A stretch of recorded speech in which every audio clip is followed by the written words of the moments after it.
অনেকদিন পরে বলছেন আপনি, অনেকদিন পরে আপনাকে প্রকাশ্যে দেখা যাচ্ছে। এতদিন কেন প্রকাশ্যে দেখা গেল না বা এতদিন পরে কেন দেখা যাচ্ছে? টু বি অনেস্টলি প্রত্যেকটা জিনিসের তো একটা টাইম থাকে, প্রপার টাইম থাকে, প্রপার কথা বলার জন্য। হুম। প্রত্যেক জিনিসের একটা পলিসি থাকে। সো এর মধ্যে দেশি বিদেশি বহু মিডিয়া আমার সাথে কথা বলতে চেয়েছেন। আমার কাছে তখন মনে হয়েছে যে, কারণ আমি আমার মাস্টার একজনই, এবং সেটা হচ্ছে আমার মাতৃতুল্য শেখ হাসিনা। তো আমি মনে করেছি যে কখন কথা বলাটা উচিত, প্রপার টাইম। তো ততক্ষণ পর্যন্ত প্রপার টাইম হয়নি দেখে কথা বলি নাই। হুম। কিছুটা সময় দেশের মানুষকে দিয়েছি বোঝার জন্য। ডক্টর ইউনূসের সোনার বাংলা, হ্যাঁ, যেখানে এখন ধ্বংসের বাংলা হয়ে গেছে। মানুষ ভেবেছিল ইউনূস সাহেব ক্ষমতা আসলে দেশের মানুষ সোনার চামচ দিয়ে ভাত খাবে। মানুষ এমনভাবে ভাবা শুরু করেছিল, আমিও ভাবছিলাম। হ্যাঁ, তবে ওনাকে এখন বিভিন্ন নামে মানুষ বিভিন্নভাবে ডাকে। টক শোতে, টেলিভিশনে মাঝে মাঝে দেখি আমি। আমার তো ফেসবুক কিছু নাই, ইউটিউবে দেখি দেখি সাংবাদিকরাই কেউ কেউ বলছেন, কেউ বলছেন কি সুদখোর, কেউ বলছেন বাটপার। তো উনি ওনার সিনিয়র মুরবি মানুষ, আমি এই ধরনের ভাষা ওনার জন্য ইউজ করতে চাই না। যে একটা ভাষা আমার কাছে ভালো লেগেছে, যে দেশ ধ্বংসকারী। তো ধরেন তিনি তার মেয়াদটা তো শেষ হয়ে গেছে, এখন নতুন সরকার আসছে। এখন নতুন মেয়াদ হ্যাঁ। এসছে, হ্যাঁ। তো এখন এসে কেন মনে একটু হলো যে আপনি সেই টাইমটা এসেছে কথা বলার জন্য? না, এখনো এই সরকারের ৬টা মাস গেছে। এই সরকারের যখন ক্ষমতা আসছিল, আপনি অত্যন্ত নামকরা সাংবাদিক, ভালো সাংবাদিক, তুখোর প্রশ্নকর্তা, হ্যাঁ হ্যাঁ। তো এটা তো আমি জানি, রাজকাহন অনুষ্ঠান থেকে জানি। সো আপনি একটু খেয়াল করে দেখেন, আমার মেমোরি অবশ্যই, আপনি আমার চেয়ে বয়সে ছোট, অনেক ছোট। তো আপনার মেমোরি আমার চেয়ে অনেক শার্প। সেটা হচ্ছে যে এই সরকারটা ক্ষমতা আসার আগে, আজকে যিনি রাষ্ট্রপতি হলেন, যদিও আমি বলছি এই সরকার বৈধভাবে ক্ষমতা আসে নাই, এটা সাংবিধানিক সরকার না, এটা ফাইনাল কথা। হ্যাঁ, কোনোদিনই সাংবিধানিক সরকার হতে পারে না, কারণ মাননীয় প্রধানমন্ত্রী পার্লামেন্ট ডাকেন নাই, পদত্যাগ করেন নাই, রাষ্ট্রপতির কাছে কোনো পদত্যাগপত্র নাই। বাট আমি ধরে নিলাম তারপরেও, জাস্ট আলোচনার স্বার্থে, যে এটা একটা সরকার এবং সাংবিধানিক সরকারই ধরে আছে, লিগেল সরকার। তো এই লিগেল সরকারটা প্রথমে যিনি এখন মহাসচিব ছিলেন, তারেক রহমান, দেশে ফেরার আগে উনি একটা ইন্টারেস্টিং কথা বলেছিলেন যে আমার ফেরা না ফেরা সবটা আমার উপর নির্ভর করে না। তার মানে কার উপরে নির্ভর করে ওনাকে দেশে আসতে হয়েছে, সেটা জানি যে কার উপরে নির্ভর করে উনি দেশে এসেছেন, কারা ওনাকে নিয়ে এসছে। কার উপরে? ওইটা এখনো ক্লিয়ার করবো না, এর পরের অনুষ্ঠানে আপনার কাছে ক্লিয়ার করবো। কিছুদিন পরে ক্লিয়ার হবে আপনার কাছে, আর কয়েকদিন পরেই হবে। তো ক্লিয়ার হবে, টাইম ইজ কামিং। তো এবং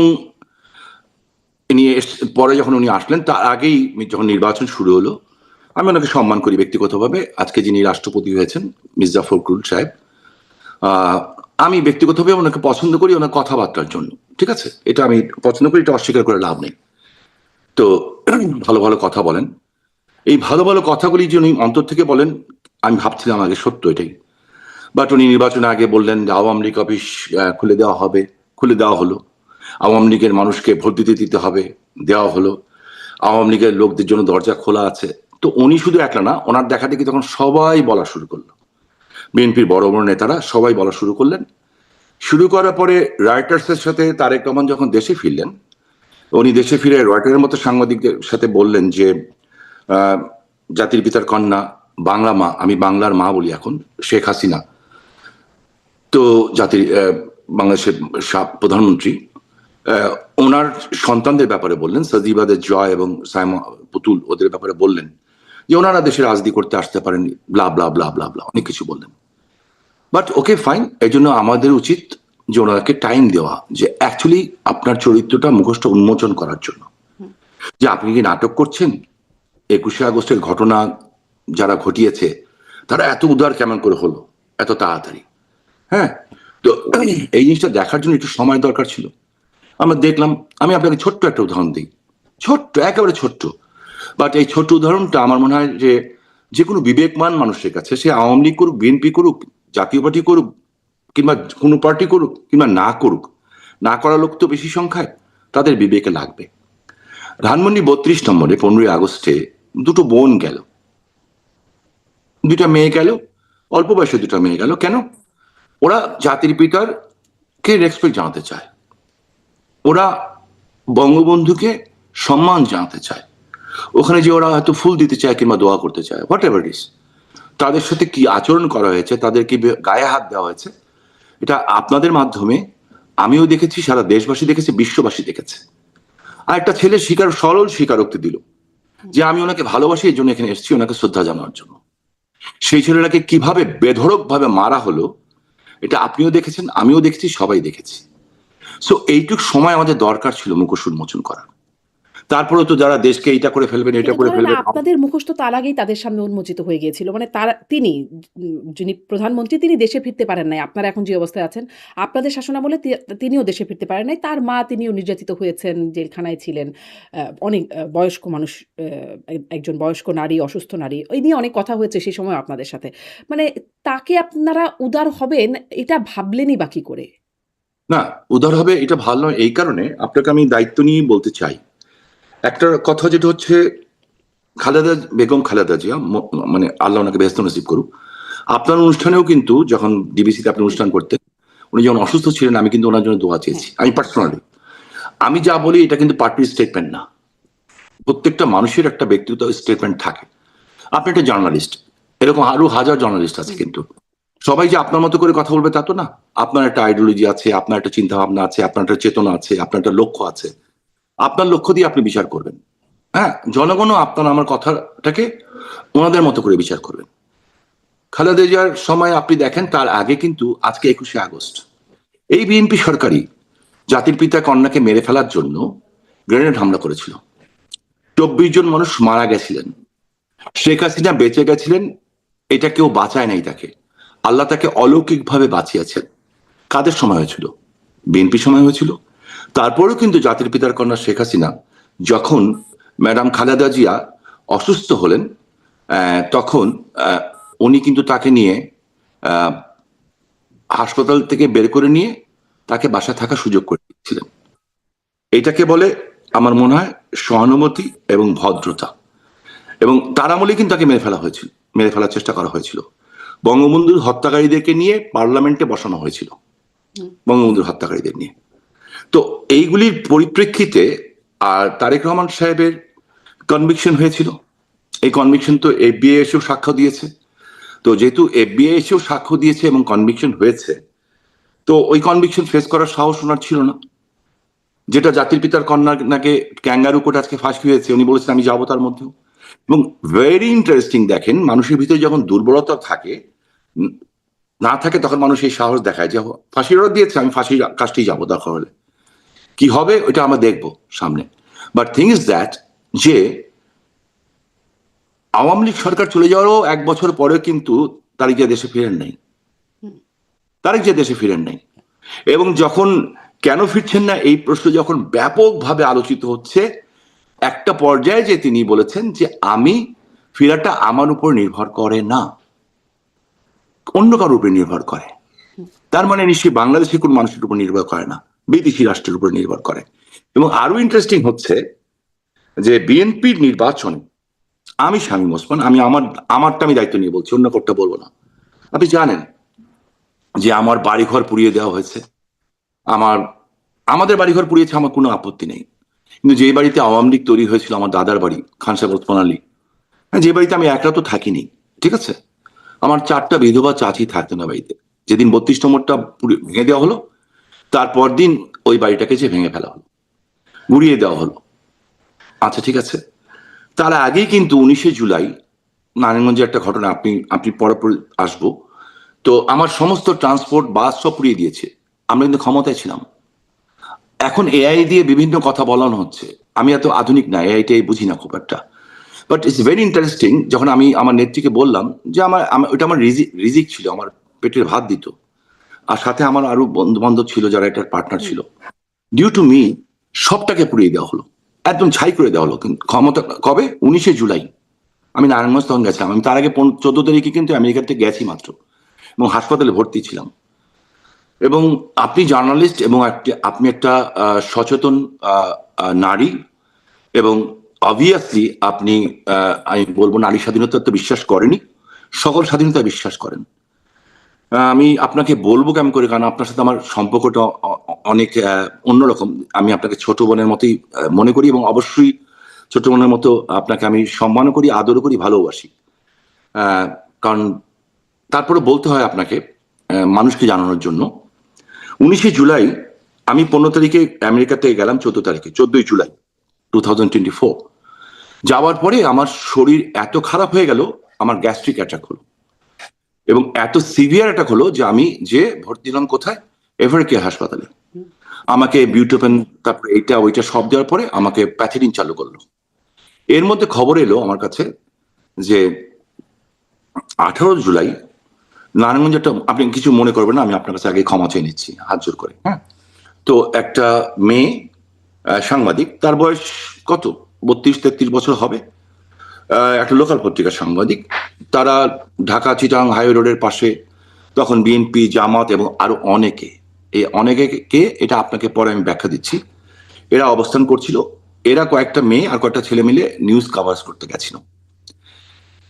এই মেয়েটা কে এরা পেয়ে বসলো, পেয়ে বসে আমি মাপ চাচ্ছি শারমিন আপনার কাছে আবারও, যে এর শরীরে কোনো কাপড় রাখেনি দুপুর 12টার সময়, এবং শকুন, নেকড়ে বাঘ যেভাবে মানুষকে ছিঁড়ে খায়, তার সমস্ত স্পর্শকাতর জায়গায় তারা ছিঁড়ে বেড়ে ফেলেছিল।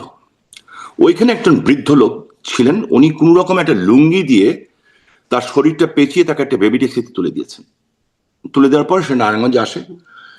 একই দিনে ওই একই গ্রুপ, একটা মহিলা, সম্ভ্রান্ত ঘরের মহিলা, নারায়ণগঞ্জে হিন্দু পরিবারের, এবং আরেকটা মেয়ে, তার কত বয়স, 14-15 বছর বয়স, 16 বছর হবে, এরা দুইজন যাচ্ছিল। তো রিক্সার মধ্যে আটকে তাদের সমস্ত জিনিসপত্র নেওয়া হয়। মহিলা নিজের ইচ্ছা সব দিয়ে দেন, যা যা আছে দিয়ে দেন, কিন্তু তারপরে লাস্টে ওনার মঙ্গলসূত্রে হাত দিয়েছে। তো মঙ্গলসূত্র হিন্দু মহিলাদের কাছে একটা বিশাল পবিত্র জিনিস।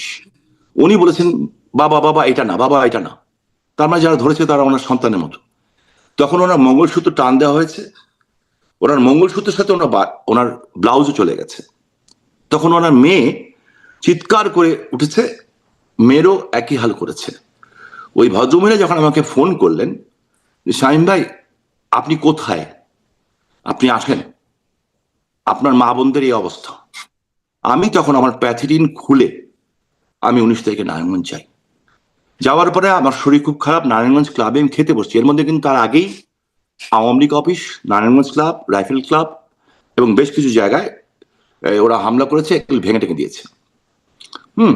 তো ভেঙে টেঙে দিয়েছে। তা আমি অবাক হচ্ছিলাম, এরা কারা, কারা এত সাহস দেখাচ্ছে। তো আমি যখন খেতে বসি তখন দেখলাম যে বোমের আওয়াজ পাচ্ছি, গুলির আওয়াজ পাচ্ছি। এসপি ফোন করলো যে স্যার ওরা থানা অ্যাটাক করছে, এরে করছে। তা আমি ভাত খেতে পারলাম না, দৌড়ে বের হলাম। আমার উদ্দেশ্য ছিল ওই মেয়েটাকে দেখতে যাওয়া। যখন বেরিয়েছি তখন দেখছি বেশ আধা কিলোমিটার দূর থেকে এই গুলি করছে। ওরা ভাবেনি যে আমি বের হবো নিজে। আর আমি নারায়ণগঞ্জ স্বামী ওসমান বের হবো, আমার সামনে দাঁড়াবে বিএনপির, এটা কেউ করার কথা না। কারণ বিএনপির 16 বছরে বিএনপির কোনো নেতাকর্মীকে আমরা ফুলের টাচও হতে দিইনি আমি। এবং যারা যারা এমপি হয়েছে সবাইকে আমি দেখে রেখেছিলাম, এখন যারা হয়েছে ফুলের টোকাটাও পড়তে দিইনি তাদের গায়ে, হ্যাঁ। এবং অন্য পার্টি কেউ না। আর জামাত তো আন্ডারগ্রাউন্ডে ছিলই। হ্যাঁ, আমার টার্গেট কিন্তু আমি কোনো সময় বিএনপিকে টার্গেট করে রাজনীতি করিনি। আমার টার্গেট হচ্ছে জামাত আন্ডারগ্রাউন্ডে ছিল কদিন আগে। জামাতের আমির তিনি বলছেন যে আপনি গোলাম আজমকে জামাতে মানে নারায়ণগঞ্জে নিষিদ্ধ ঢুকতে করেছে। দেবেন না, হ্যাঁ এরকমটা বলেছেন। এটা কিন্তু অনেক আগের ঘটনা। এরপরে কিন্তু আমার উপরে বাংলাদেশের সবচেয়ে বড় বম ব্লাস্টটা হয়েছিল 2001-এর 16ই জুন, যেখানে আমার 20 জন ছেলে মারা গেছিল এবং আমি পঙ্গু হয়েছিলাম। যে কারণে আমার আমেরিকাতে আসা। আমার এখন প্রচন্ড অবস্থা খারাপ, আমার কোমরের থেকে পায়ের তলা পর্যন্ত। কিন্তু কোনো অবস্থাতেই আমেরিকার ডক্টরদের, আমার ওয়াইফের বড় ভাই, he's a very big doctors over here. ওনার নিজস্ব অনেকগুলি ক্লিনিক আছে, অনেক ডাক্তার ওনার আন্ডারে কাজ। কারণ এরা তো ইথিক্সে চলে, এখানে এরা তো অনেক কিছু ভয় পায়। সো কোনো অবস্থাতেই আমার এমআরআই করা গেল না, কারণ আমার শরীর ভর্তি স্প্লিন্টার এবং স্টিল।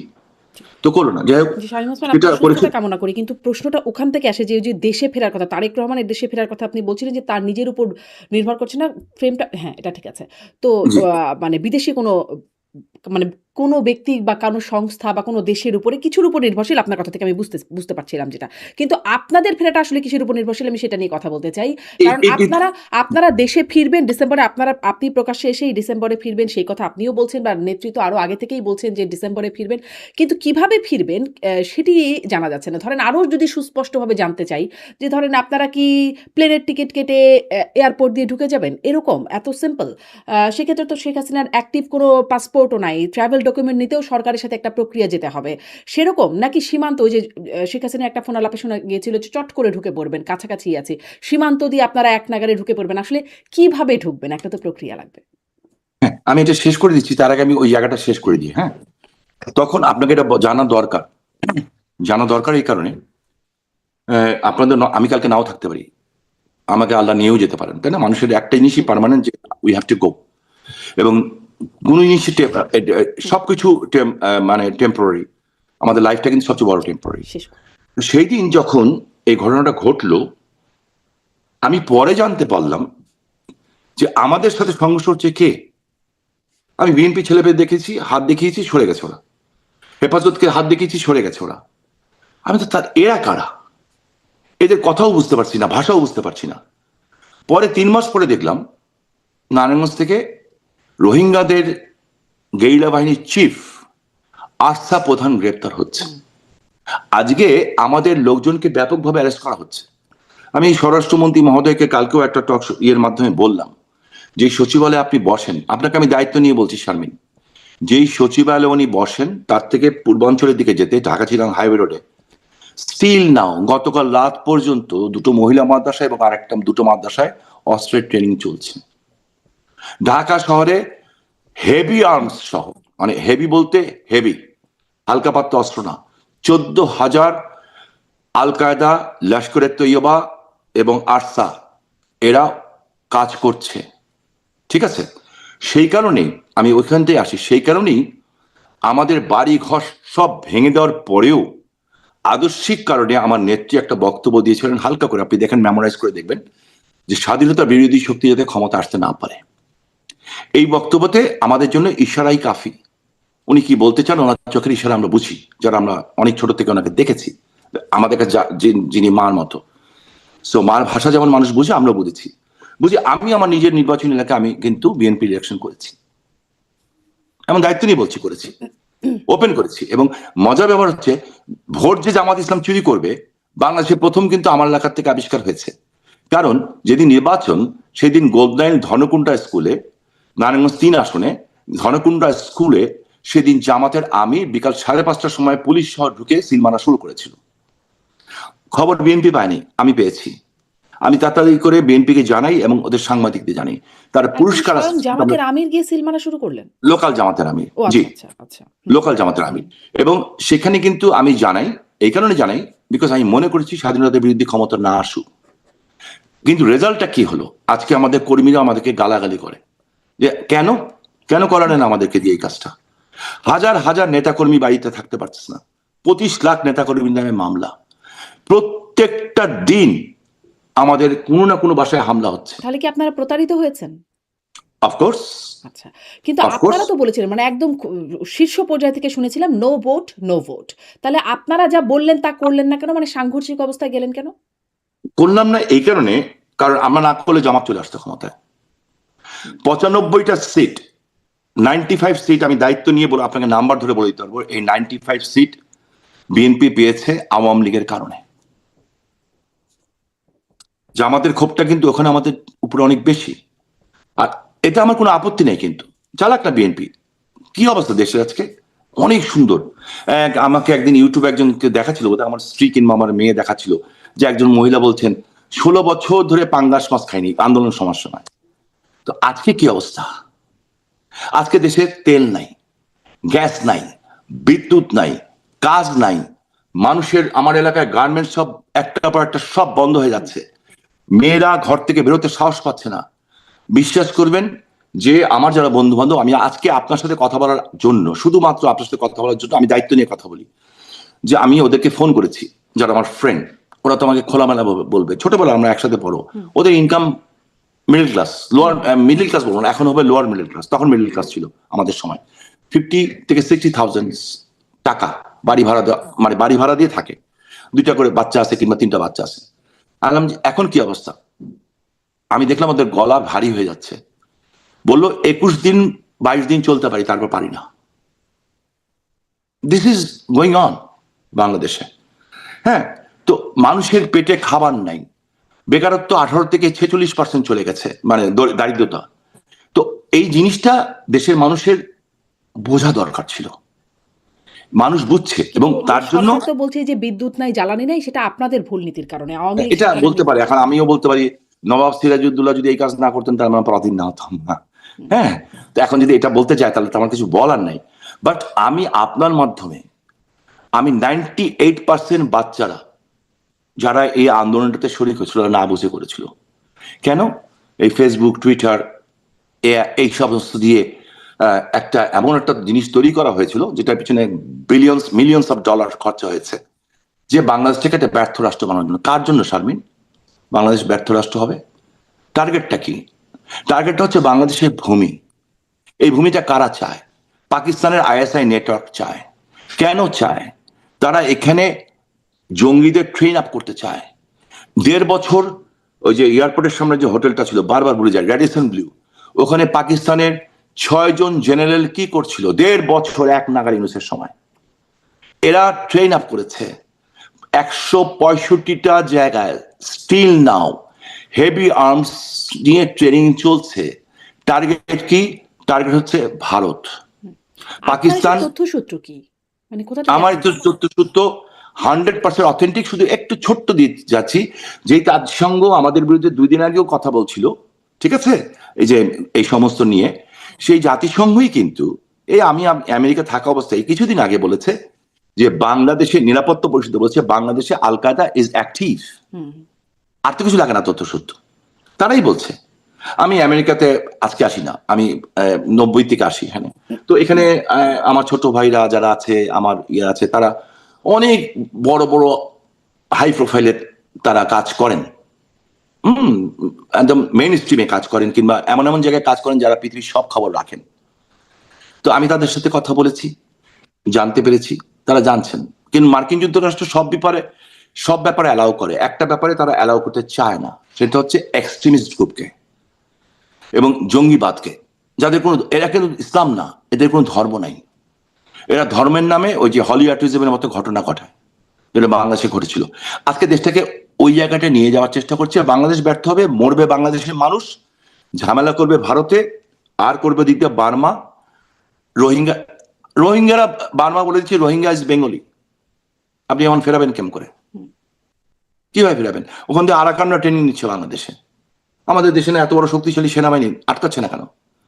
সো এখন তো সেই আমার প্রসঙ্গটা লাইফ আপনাদের সময়কাল থেকেই চলে আসছে। মানে রোহিঙ্গারা ঢুকলো ওই সময় সেই অমানবিকতার অবস্থাটা আপনাদের সময় হয়েছিল এবং তখনই বার্মা বলেছিল, মিয়ানমারের তখনই ভাষ্য ছিল যে এরা বাংলাদেশীরা, ওই চিটাগং অঞ্চলের। এটা তো পুরনো কথা।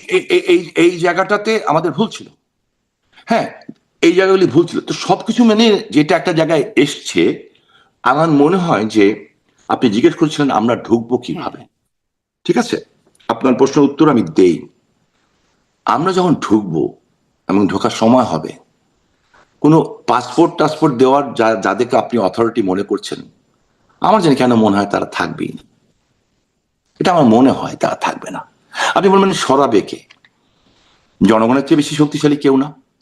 আর তার চেয়েও বেশি শক্তিশালী পৃথিবীতে একজন আছেন, সারা পৃথিবীতে না, সারা সৃষ্টির স্রষ্টা রাব্বুল আলামিন। আমি বিশ্বাস করি। শারমিন, আপনি কেন বিলিভ ইট? আপনি লেখাপড়া করা মেয়ে, অত্যন্ত জ্ঞানী একটা। আপনার সাথে আমি কথা বলে আমি বুঝি যে আপনার জ্ঞান চর্চা আছে, ভালো আছে।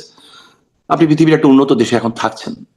হ্যাঁ, আপনি দেখেন তো, প্রথম মহাযুদ্ধ, বিশ্বযুদ্ধ, দ্বিতীয় বিশ্বযুদ্ধ, কিংবা আফ্রিকার জঙ্গলগুলিতে যে যুদ্ধ হয় একদম আনকালচার কান্ট্রিগুলিতে, কোথাও কি দেখেছেন যে মৃত মানুষকে কবর থেকে উঠিয়ে সেই মানুষকে পিটানো হয়, পিটানোর পরে নাচা হয়, গান গাওয়া হয়, এরপর তাকে জ্বালিয়ে দেওয়া হয়? বাংলাদেশে হয়েছে কিন্তু। আপনি কোথাও দেখেছেন যে একজন বীর মুক্তিযোদ্ধা মাইনুদ্দিন খান বাদল ভাই একটা কথা বলেছিলেন যে ধর্ষক আর ধর্ষিতা এক টেবিলে উঠতে পারে না?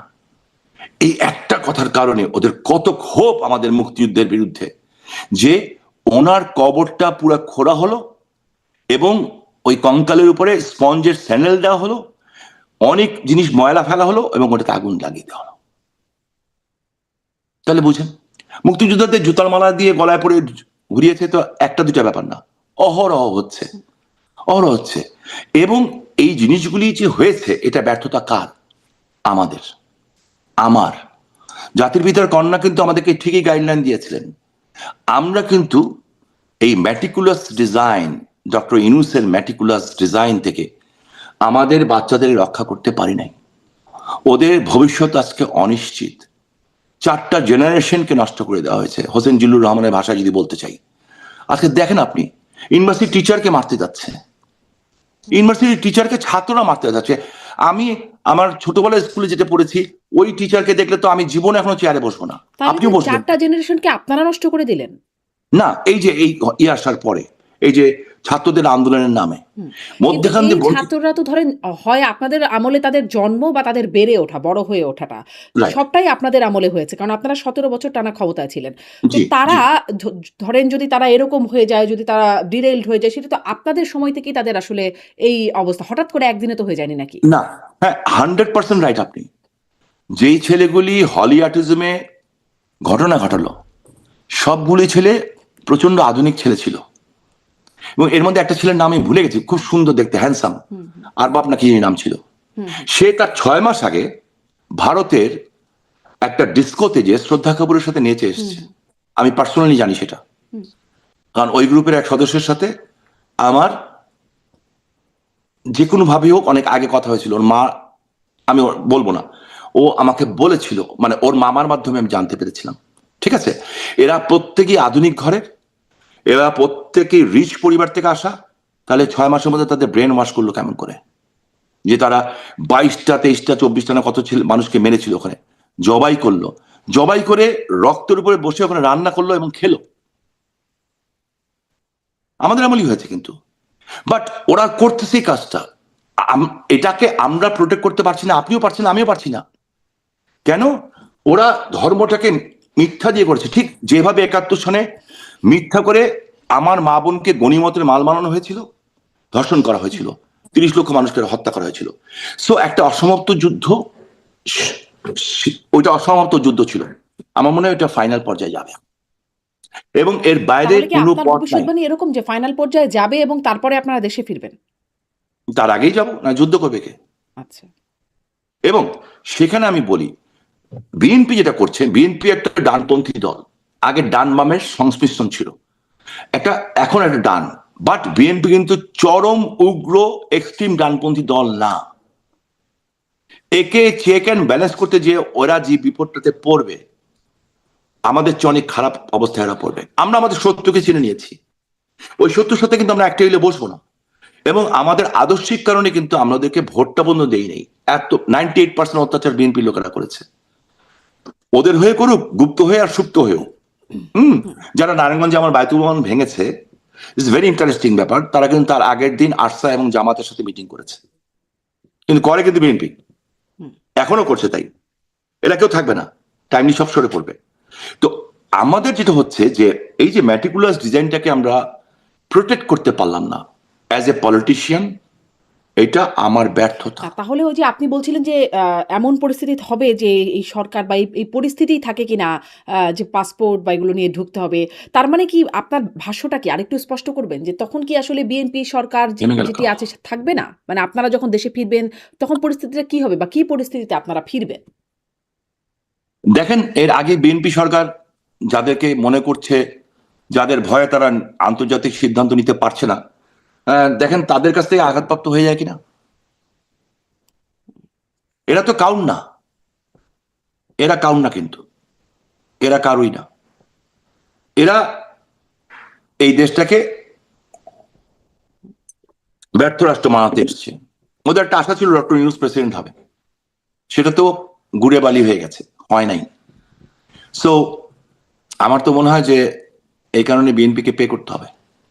মানে কি আন্তর্জাতিক শক্তির কারণে বা আন্তর্জাতিক শক্তির 100% আন্তর্জাতিক শক্তি। বাংলাদেশের ভিতরে কোনো নিজস্ব পলিটিক্স নাই, নাথিং এলস, 000। না আমরা, না ওনারা, না কেউই, কেউ না। এবং এটা আমার চেয়ে বেশি বর্তমান প্রধানমন্ত্রী নিজে জানে। তাহলে এই যে আপনারা এতদিন ক্ষমতায় থাকলেন, এটি আসলে কোন আন্তর্জাতিক শক্তির বলে, যেটি বলা হয় ভারত, সেটি কি? না, আমরা আন্তর্জাতিক শক্তির কারণে ক্ষমতাচ্যুত হয়েছি। শেখ হাসিনার উইল পাওয়ার, শেখ হাসিনার যে কি বলে কারিশমা, সেই কারিশমা, বঙ্গবন্ধুর যে কারিশমা, হ্যাঁ সেই কারিশমা কিন্তু এদের নাই, এই ক্যাপাসিটি ক্যাপাবিলিটি তাদের নাই। নয়তো নেত্রী যেদিন ক্ষমতাচ্যুত হয়েছেন তারপর দিন তো তারেক রহমানের ফ্লাই করে বাংলাদেশে আসার কথা, তাই না? ওনারা বলতেছেন ওনাদের দাঁড়িয়ে হয়েছে সবকিছু, হিরো আসার কথা না, আসেন নাই কিন্তু। হ্যাঁ, আর জাতির পিতার কারণে শেখ হাসিনা বলছেন ফাঁসি অর্ডার দিয়েছে, আমি যাবো কিন্তু, এবং আচ্ছা, উনি যাবেন। আন্তর্জাতিক শক্তিটা কি আমেরিকা?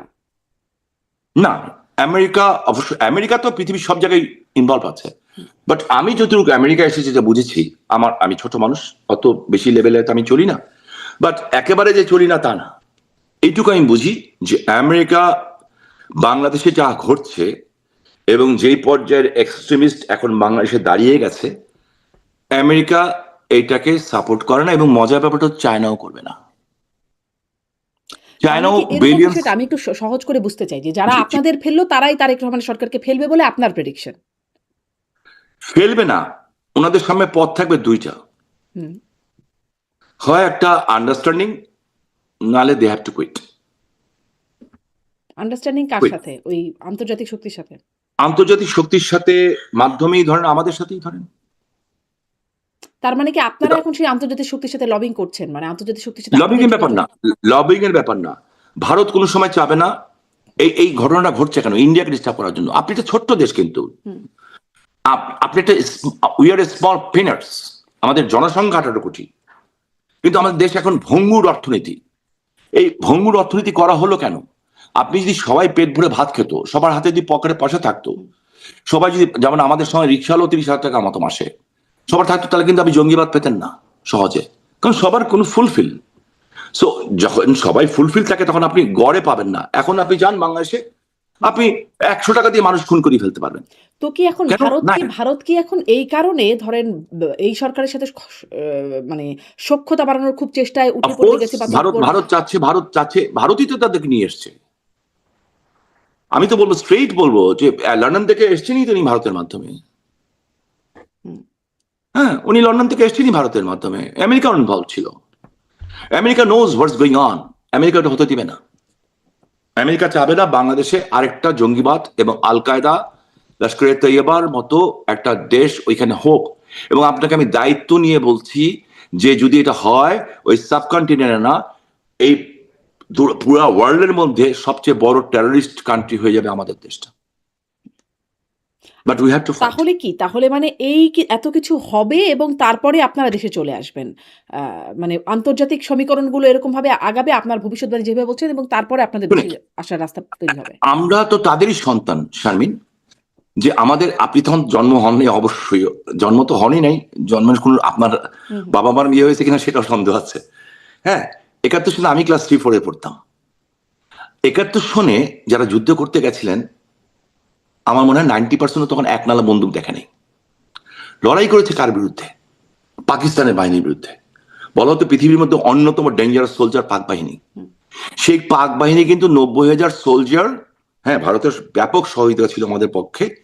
90,000 সোলজার লুঙ্গি কাঁথা দেওয়া মুক্তিযোদ্ধাদের কাছে নাকে খত দিয়ে আত্মসমর্পণ করেছে, যেটা মেনে নেয়নি।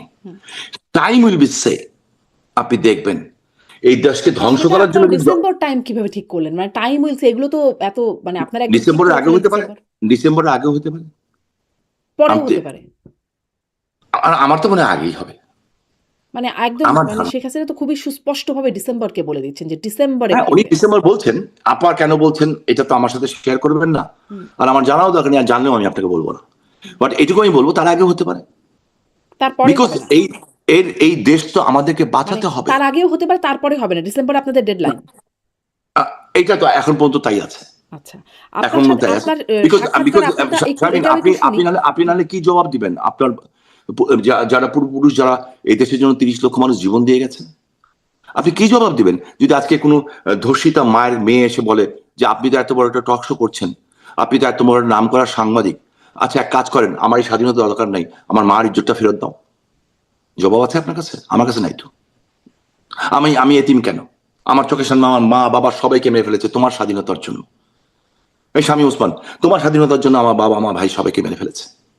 সাইজে মুক্তিযোদ্ধার সন্তান হিসেবে আমি তো মানতে পারি না। আমার বাবা মুক্তিযোদ্ধা ছিলেন, আমার ভাইরা মুক্তিযোদ্ধা ছিলেন, আমার বাবা মুক্তিযুদ্ধের এয়ার অ্যাটাক নেতৃত্ব দিয়েছেন এবং বঙ্গবন্ধুর পরিবারকে মুক্ত করতে যে বুকে গুলি খেয়েছিলেন, জি। এদিক দিয়ে গুলি যে ওদিক দিয়ে বেরিয়ে গেছে। খুবই আনফেয়ার বিষয়গুলো শামীম ওসমান। মানে এইরকম জি কথায় ধরেন এখন তারা যদি বলে যে যারা আসলে গুমের শিকার হয়েছিলেন, যারা আসলে বিচার বহির্ভূত হত্যাকাণ্ডের শিকার হয়েছিলেন আপনাদের সময়ে, তো জি তারা তাদের কাছেও তো আপনাদের এই জবাবটা দিতে হবে। তাদের কাছেও তো আপনারা জবাবটা দিয়ে আসেন নাই। হ্যাঁ, যদি জবাব দিতে হয় জবাব হবে, প্রচলিত আইনে যদি বিচার হয় হবে, কোনো আপত্তি নেই। প্রচলিত আইনে যদি বিচার হয় হবে। আমি তো র্যাবের বিরুদ্ধে কথা বলেছিলাম না, আপনার টক শোতে হুম, কি বলেছি, বলেছেন। ওপেন বলেছি 7 মার্ডারের পরে বলেছি কারা ঘটিয়েছে। আমি তো বলছি, আমি আমার নিজের বক্তব্য দিচ্ছি, আমি স্বাধীন চেতা মানুষ, আমি পদ পদবি নেই না, আমার মন্ত্রিত্ব নেই নাই, আমি আমি আগামী দিনেও রাজনীতি করব, হয়তোবা হয়তোবা, কিন্তু ইলেকশন করব না। এমপি মন্ত্রী হওয়া আমার টার্গেট না। আমার টার্গেট, আমার এই মাটির জন্য আমি দেখেছি আমার বাবা বুকে গুলি খেয়েছেন, আমার মেজো ভাই ক্লাস 9-এ থাকা অবস্থায় মুক্তিযুদ্ধে গেছে, আমি দেখেছি আমাদের গ্রামের বাড়িতে মহিলারা। আপনি বুকে গুলি না খেয়ে মানে এই জুলাই আগস্ট অভ্যুত্থানের পরে চলে আসলেন কেন? যেটাকে পালিয়ে বিকজ আসলেন? Sometimes defence the best offence. সেই সময় যদি আমরা লড়াই করতাম তা এই পিপলস আমাদের পক্ষে আসতো না। আজকে আপনি খবর নেন পিপলস এর অবস্থা কি, পিপলস কি চায়। আপনাকে তো মানুষকে একটু সময় দিতে হবে না, চিন্তা করতে দিতে হবে না। আচ্ছা। আপনার যে ছোট্ট বাচ্চাটা, হ্যাঁ, যেটা ধরেন এখন হয়তো একটু বড় হয়েছে, এখন হয়তো হাঁটি হাঁটি পা করে হাঁটতে চেষ্টা করছে, ও কিন্তু এখন আপনার আঙ্গুল ধরে হাঁটে। ধরেন আঙ্গুল ধরে হাঁটতে গেলেও কিন্তু খানিক্ষণ পরপর যে একটার সাথে বাড়ি খায়। আপনি কিন্তু সারাক্ষণ কষাস থাকেন, কোথায় বাড়ি খেলো রে বাবা, হ্যাঁ, ওকে ধরে কেমন করে বাঁচাতে হবে। আমার নাতিটারও সেম অবস্থা, হ্যাঁ। তো যখন একটু পুরোপুরি হাঁটা শিখে যায় তখন আপনি ধরতে গেলে বলবে তুমি ধরছো কেন, আমি হাঁটতে পারি না। সো বাংলাদেশের মানুষ এখন হাঁটা শিখছে। সো যেহেতু হাঁটা শিখছে, একটু শক্ত হয়ে, কোমরটা শক্ত হোক, লড়াই একটা হবে এবং ওই লড়াইতে আমরা জিতবো ইনশাল্লাহ। আমি বাঁচবো কিংবা মরবো আমি জানি না, অর্থাৎ আমি চাই এই কলঙ্কিত হয়ে মরতে চাই না। জি, জি। আপনি আপনার সাক্ষাৎকারে আমি দেখছিলাম যে আপনি বলছেন যে আর্মির ২ জন বড়, বড় অফিসার মানে তাদের জি সাথে আপনার কথা হয়েছে এবং আ তারা কথোপকথন সম্পর্কেও আসি। কিন্তু একে, একে আসি আরকি। তো কারা তারা? সেটা কি আপনি বলবেন? আ আ হয়তো এই প্রশ্নটা আপনার কাছে জিজ্ঞাসাও করতাম না। কিন্তু দেখলাম যে জামাতের পক্ষে মানে প্রভাবশালী অ্যাক্টিভিস্ট আ পিনাকি ভট্টাচার্য তিনি ২ জন আর্মি অফিসারের কথা বলছেন। একজন বলছেন ব্রিগেডিয়ার জেনারেল সেলিম আজাদ, আরেকজন বলছেন ব্রিগেডিয়ার জেনারেল শামস সুমন। যারা আপনার সাথে আরকি যোগাযোগের বিষয়টা তিনি বলছেন যে আ ঘুটু, ঘুটু করতেছে আরকি উনি বলছেন। তো আসলে কি এই ২ জন? এই ২ জন? এই পিনাকি সিনাকি এগুলি কে কি বললো উই ডোন্ট কেয়ার। এই উনি যদি বলে থাকে এটা, আমি ওনার কথা শুনিও নি আজ পর্যন্ত, আমার শোনার কোনো রুচিও হয় না, হুম, এদের কথা আমি শুনি না। টু বি অনেস্টলি আমি হাতে গোনা কিছু কিছু ইউটিউব দেখি, আপনারটা দেখি, তারপরে যে আমাদের অস্ট্রেলিয়া থেকে আমাদের বাড়ি ভাইটা দেখি, হুম। ওই বাংলাদেশে একজন আছেন কামাল ভাই আছেন, ওনারটা দেখি, তারপরে কিন্তু আরেকজন আছেন। ২ জনের নাম চলে মানে বলছেন আরকি। আপনিও বলছেন ২ জনের সাথে কথা হয়েছে, তিনিও বলছেন ২ জন। আপনার তাহলে এই ২ জনের সাথে আপনার কথা হয় নাই? না, আমার এই দুজনের সাথে কথা হয়নি। এই ব্যাপারে আমি আপনাকে গ্যারান্টি দিয়ে বলতে পারি এই দুজনের সাথে কথা হয়নি। আচ্ছা, আর উনি যেই লেভেল বলতেছেন তার চেয়ে অনেক উঁচু লেভেলের সাথে কথা হয়েছে। আচ্ছা। তার মানে ব্রিগেডিয়ার জেনারেল, মেজর এবং জেনারেল। হ্যাঁ, উঁচু লেভেলে কথা হয়েছে এবং তারা যেটা আমাকে বলেছেন, ওনারা দেশকে ভালোবাসেন। 90% সেনাবাহিনীর অফিসার দেশকে ভালোবাসে। সেনাবাহিনী আজকে নিজেরা লজ্জিত, রাস্তার মধ্যে একজন সেনাবাহিনীর এক্স কর্নেলকে আজকে জুতো পেটা করতে চেষ্টা করছে। আপনি কোথায় আছে দেশটা? একটা নেংটি ইন্দুর সাইজ, ওর নাম আমি জানি না, হবিগঞ্জের কি ওই জুলাই যোদ্ধা নাকি, থানা এইভাবে বসছে, এইভাবে ওই চেয়ারও হাত যে উঠাইছে, ওর হাত উঠানোর ক্ষমতাও নেই। হ্যাঁ, আমরা পুলিশ হত্যা করেছি। ওই দেশে আপনি কিসের আইন শৃঙ্খলা চিন্তা করেন? আবার অ্যারেস্ট হলো, আবার ছাড়া পেয়ে গেল।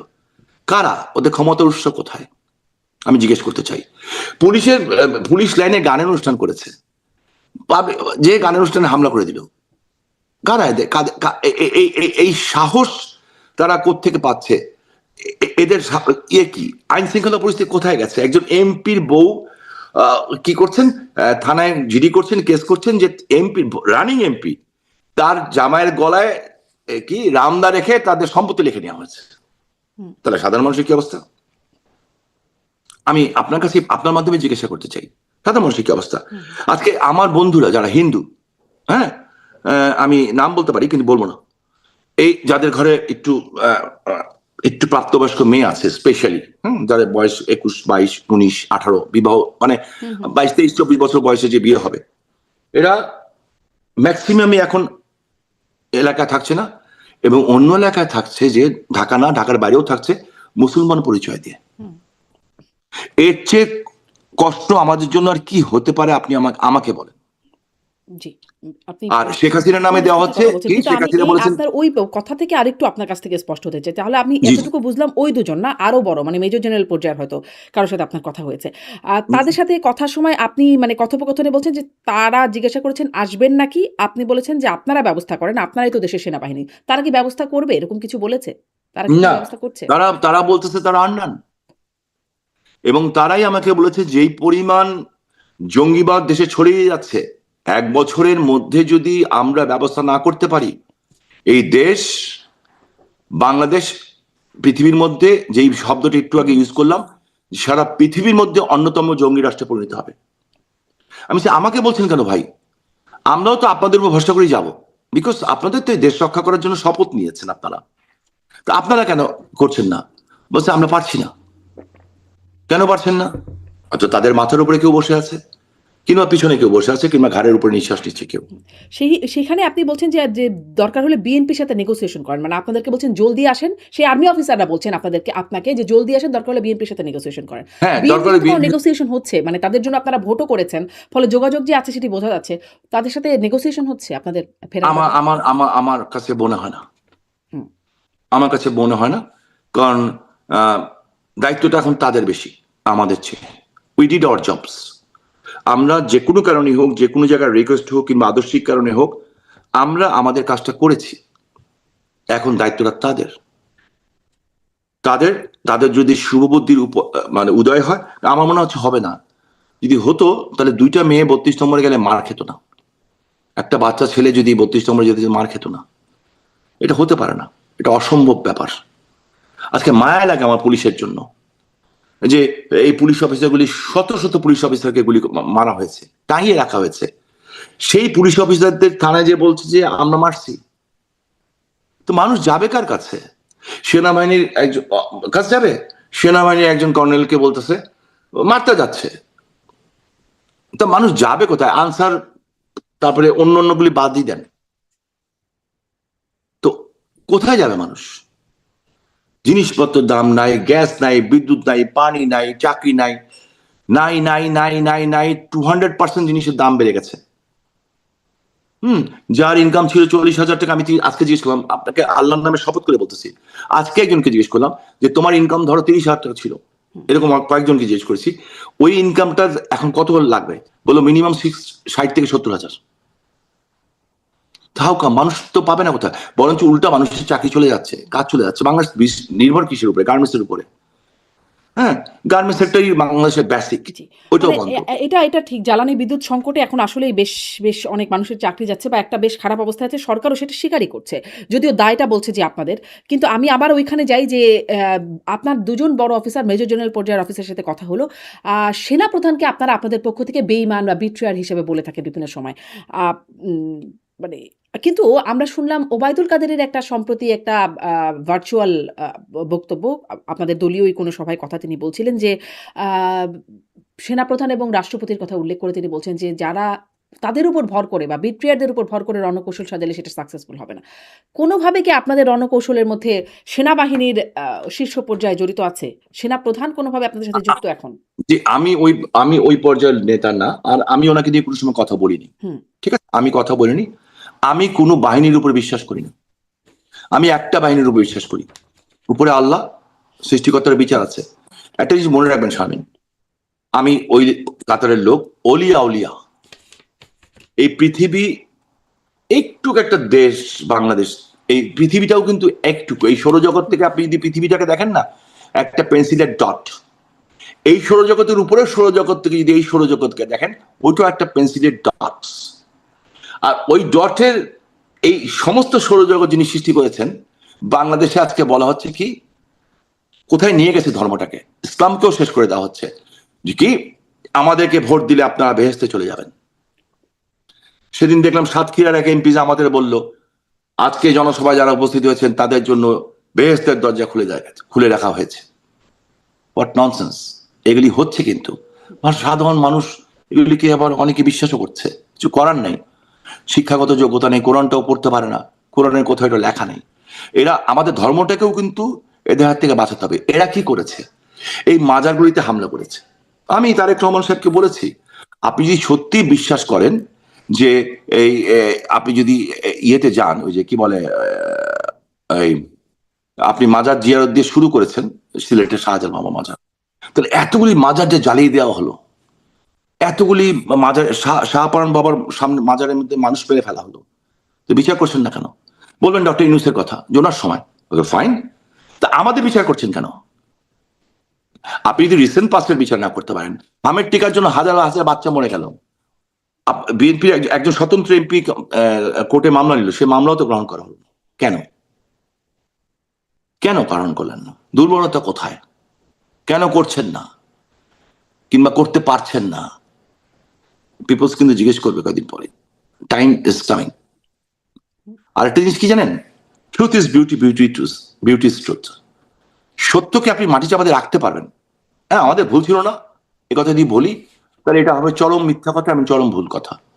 আমাদের সবচেয়ে বড় ব্যর্থতা হচ্ছে আমরা ডক্টর ইউনূস গংদের, জামাত শিবির জঙ্গিদের এই ম্যাটিকুলাস ডিজাইন থেকে আমাদের বাচ্চাদের, আমাদের দেশবাসীকে রক্ষা করতে পারি নাই।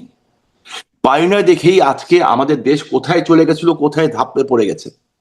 এটা আমাদের ব্যর্থতা, চরম পরম ব্যর্থতা। এই জন্য আমি আমার বাচ্চাদের কাছে হাত জোর করে ক্ষমা চাচ্ছি, মাপ চাচ্ছি, এবং তাদেরকে কথা দিতে চাচ্ছি, যদি আল্লাহ হায়াত রাখেন, যদি বেঁচে থাকি, তাদেরকে আমার বাবারা যেমন মুক্তিযুদ্ধ করে আমাদের একটা স্বাধীন দেশ দিয়েছেন, আমরা দরকার হলে আরেকবার লড়াই করে জীবন দিয়ে তাদের জন্য একটা সুন্দর বাংলাদেশ রেখে যাব।